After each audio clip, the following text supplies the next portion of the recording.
Hello everyone, it's Anahita Rao back again with the Rashi series. So now I'm speaking about the sign Aquarius, which is the 11th sign of the zodiac. It's also known as Kumbha in Sanskrit. Aquarius tend to be quite intelligent.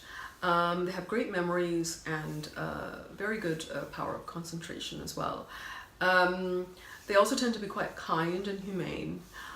Constant, because it's a fixed sign, persevering, inventive, and they can also be somewhat psychic, and this has to do with the fact that not only is it ruled by Saturn, which is the traditional ruler, but it's also ruled by the North Node, Rahu, and hence the psychic ability. They can easily read other people's character. They have a fairly broad outlook in life, and they also tend to love solitude. They have strong likes and dislikes. They're very individualistic, and they like to stick to their principles. They're shrewd and practical, and they tend to be quite detached, though still very loyal to family and friends, I would say.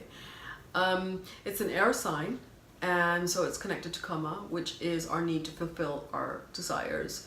And so they follow their intellect to connect on a very social level and move through life that way. Aquarius because they're so intelligent, they tend to prefer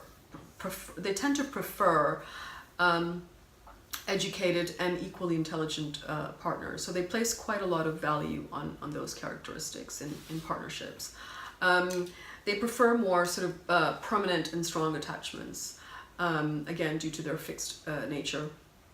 And so they're best suited to Leo, Gemini, Sagittarius for relationships.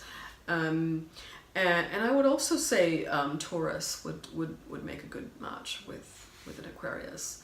And Aquarius is a sign of the collective, of the universal, of the humanistic values. So these are the fundamental characteristics of an Aquarius. So when they're disconnected from their passions, they tend to regard life as sort of very joyless, and that's very sort of uncomfortable for them. They are a fixed Rashi, as I said, so they prefer to perfect things rather than starting new things. And again, like Scorpio, they are the only sign that is ruled by two rulers rather than one, and in this case it's Saturn as well as Rahu, which is the North Node. Saturn being the planet of commitment and structure and stability, along with Rahu, which actually represents chaos and change. So there's that kind of, for Aquarius rising, Aquarius moon, there's kind of that inherent nature which has to be sort of reconciled. And not only that, but the ruling planet Saturn not only rules the first house, but also the 12th house of isolation, retreat, and also losses. So they tend to value their privacy and their solitude quite a bit.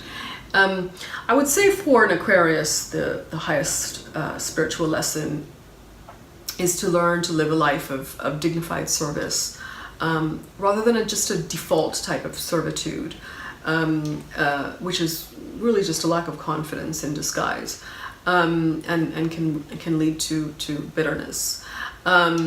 So a life of dignified service is one where, again, you're using the higher values of universality and compassion, rather than just focusing on personal gain. So that is basically the big difference, and creates a higher vibration.